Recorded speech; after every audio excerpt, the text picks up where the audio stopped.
Mesdames, Messieurs, après avoir traversé le percuit d'Antioche, nous voici arrivés en rade de l'île d'Aix.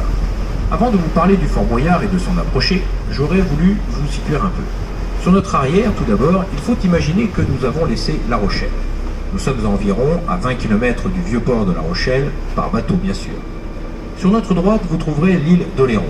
À notre gauche, l'île d'Aix, que nous irons rejoindre dans quelques minutes.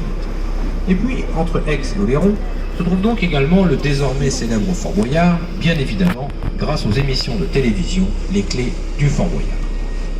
C'est sous Napoléon, en 1804, que les travaux de ce fort commenceront, car à cette époque, il faudra enfin trouver le moyen le plus efficace afin de protéger la rade de l'île d'Aix et surtout le prestigieux arsenal militaire de Rochefort, situé à quelques encablures sur les bords de la Charente. Pour défendre cette région, avant le Fort Boyard, il n'y avait que des batteries de défense, sur Aix et sur Oléron, distantes l'une de l'autre de 6 km. Mais du fait de la très faible portée des canons, d'environ 1500 mètres à cette époque, la flotte anglaise pouvait se frayer un passage entre les tirs de ces canons et s'attaquer ainsi facilement à l'arsenal et à l'île d'Aix. La construction du Fort Boyard demandera environ 50 ans, pour deux raisons essentielles. La première raison, c'est que les hommes ne pouvaient travailler que quelques instants seulement, à marée basse et pendant l'été, afin de poser au fond de la mer les blocs de pierre qui serviront à la construction du rocher artificiel sur lequel le Fort Boyard repose. La deuxième raison, c'est que chaque hiver, pendant les tempêtes, tous ces blocs de pierre amenés pendant l'été précédent étaient enlevés et éparpillés au fond de la mer. Ce qui fit que chaque année, tous les travaux étaient à recommencer. Alors, pour que la construction du Fort Boyard s'achève plus rapidement, il faudra attendre l'arrivée de nouvelles techniques qui consisteront à couler les blocs de pierre sur place. Oui, mais pendant cette trop longue construction, la portée des canons augmentera considérablement. Ce qui fit qu'une fois terminé, le Fort Boyard deviendra inutile. Il n'aura jamais l'occasion de jouer son rôle de forteresse et sera aménagé aussitôt en prison d'État. Puis le Fort Boyard sera abandonné, ensuite il sera pillé, et pendant presque 50 ans, il restera le paradis des mouettes. Jusqu'en 1962, où il sera vendu lors d'une vente aux enchères pour la somme de 4 500 €. Et enfin, c'est le Conseil général de la Charente-Maritime qui reprendra ce fort afin de le louer à une société de production de télévision pour tourner les clés du Fort Boyard. La plateforme qui se trouve à côté du fort a été mise en place pour faciliter l'accostage aux bateaux qui emmènent depuis Fouras les candidats, les équipes de tournage et le matériel. C'est à l'aide d'une grue et d'une nacelle que les hommes et le matériel peuvent être ainsi hissés du navire jusque sur la plateforme. Bien sûr, à l'époque, les bateaux n'avaient pas de plateforme pour accoster. Ils utilisaient l'escalier d'accès du Fort Boyard. Mais pour faciliter l'accostage, il y avait un brise-lames en granit et un port de débarquement formé par deux digues dans le sud du Fort Boyard, côté de la tour de vigie.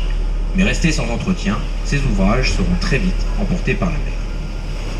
En ce qui concerne le tournage des émissions, les clés du Fort Boyard, les tournages se déroulent en général de juin à juillet. On peut surprendre de temps en temps diverses phases des jeux, tournés en extérieur si on a un petit peu de chance. À chaque approche du Fort Boyard, nous devons appeler un gardien qui nous guidera en fonction du lieu des tournages pour ne pas gêner la caméra et la bande son. Ils sont une bonne centaine à travailler sur le fort, candidats y compris, et puis il y aura toujours au moins un gardien qui restera à bord, jour et nuit, pour veiller au matériel.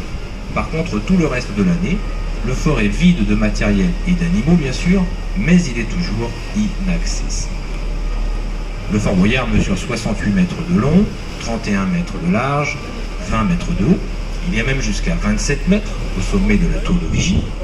Les pierres de la base du fort sont en granit et les parties supérieures en pierre calcaire de Crasal, l'ensemble reposant sur un rocher artificiel d'environ 4 mètres de haut. L'architecte Vauban aurait dit à Louis XIV en parlant de ce projet « Sire, il serait plus facile de saisir la lune avec les dents que de tenter en cet endroit pareille besogne. »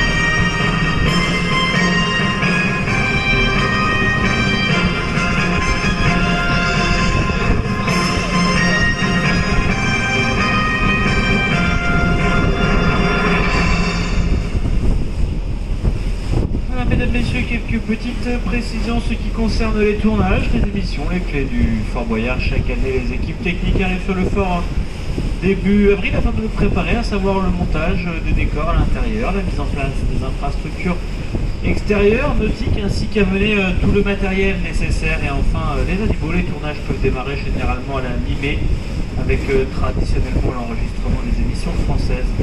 C'est toujours la France qui commence, et en 15 jours il tourne l'intégralité de la saison qui est diffusée juste après dans l'été. Au rythme d'une émission par jour, il faut entre 12 et 13 heures de tournage pour réaliser 2 heures d'émission.